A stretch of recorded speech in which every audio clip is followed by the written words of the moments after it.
Hello and welcome. I am Exit Light, and this is my channel. Today I'm going to do another strange disappearance from a United States park. The difference between my usual stories and this story is that this story happened very, very recently. And there's a good possibility that if we share this story and share these pictures, perhaps we can help this family get an answer to what happened to their son in March of this year. So, if anybody knows anything or recognizes this man, I will give a number at the end of this video that you can call and help this family. Let's go. On March 8th of this year, 2018, David Blake parked his car in an overflow parking lot off of Old Highway 41 next to the Kennesaw National Battlefield Park in Georgia. And he was never seen again. In his car was found his car keys and a hiking bag. There were no other clues to be found. David, who is 25 years old, is an avid hiker and outdoorsman, and he is very familiar with the park and its 16 miles worth of trails. He had no intention of spending the night in the park as he left his camping equipment back home in his apartment. So I'll tell you a little bit about this park. This park is often populated, many hikers, many sightseers, because the Kennesaw Battlefield Park preserves the Civil War battleground of the Atlanta campaign, and in this property is the Kennesaw Mountain. The name Kennesaw is derived from the Cherokee Indian word Ganesa, which means cemetery or burial ground. The area was designated as a U.S. Historic District on October 15, 1966. On March 9th began a search, and the search and rescue first assumed that he would have gone on one of the park's trails and must be somewhere up on the Kennesaw Mountain. David's mother last saw him on Wednesday, March 7th. She said that he was normal. He was his normal, calm, easygoing self. He said to her, "I love you, Mom, see you later," like they always did. His mother, his dad, his older brother said that it is completely unexpected that David would ever just walk off. David's dad said that no one, not his roommates, not his coworkers, no one in the family had any inkling that they would be in that position on that day. And there had been some speculation that perhaps he had gone to do some self-harm, but obviously no one in his family or his friends, his close circle, believes that that would be the case. David's family and friends describe him as being a really laid-back guy who didn't drink, he didn't do drugs, he didn't smoke, he wasn't into any illicit behavior. They said that he was a real homebody who really liked to stay up till 3 o'clock in the morning and play video games or watch movies, and there had been no deviation from that behavior before this happened.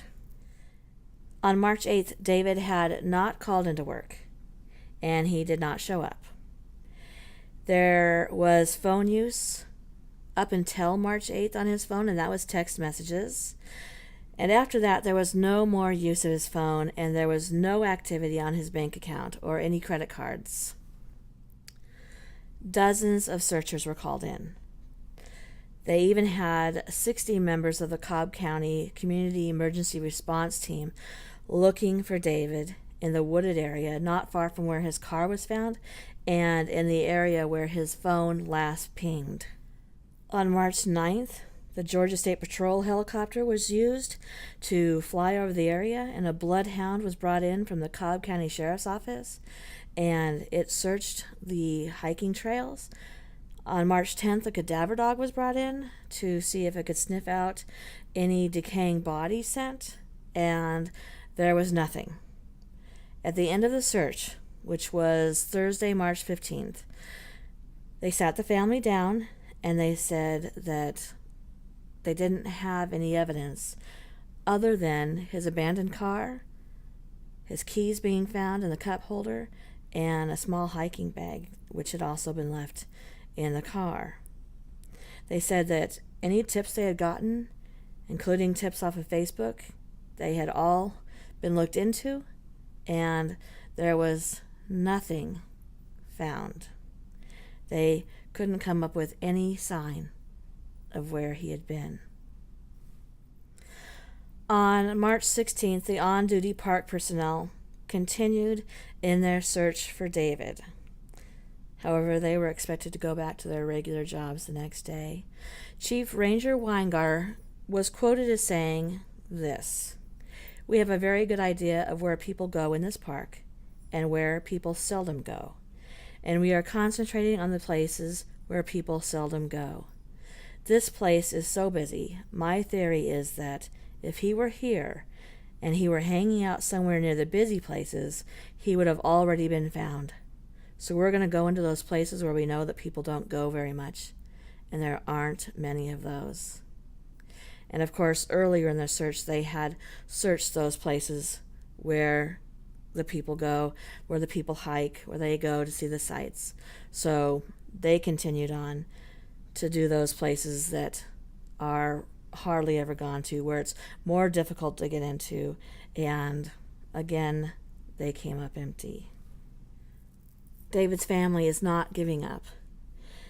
David's mother believes that she has a gut feeling that David is out there somewhere. They hired a private investigator. His name is Trip Mitchell, and he came up with some information to give the police that would hopefully lead them in the direction that he did not go somewhere to commit self-harm.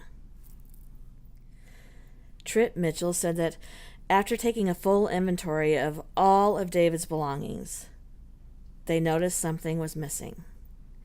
And this was a very large backpack that one might take if they were going to go on a long hike.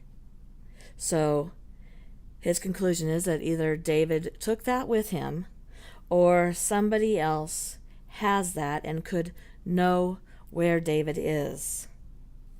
Another clue that Mitchell said they came up with is that they had some new scent canine dogs, and they started hitting in an area that actually went away from the mountains and towards Mossy Rock Road and Stylesboro Road. So the question would then be, why did he park in this parking lot? And he parked closer to the road than the mountain. And why would he have walked away from it in another direction? So if you can take a look at these pictures, if you were in the area on these days or since then and perhaps seen David, if you know people who live in that area that could have possibly been there or could have possibly seen him, could you please pass these pictures around? There's pictures of him and what he would currently look like, which is with the longer hair and some facial hair. And there's the picture of the blue backpack. And perhaps we can help this family. They are going through one of the worst possible things that a family can go through right now. And if you do have any information, please call 770-499-4111. And let's see if we can't have this man found and somehow brought back to his family to give them some closure. Thank you.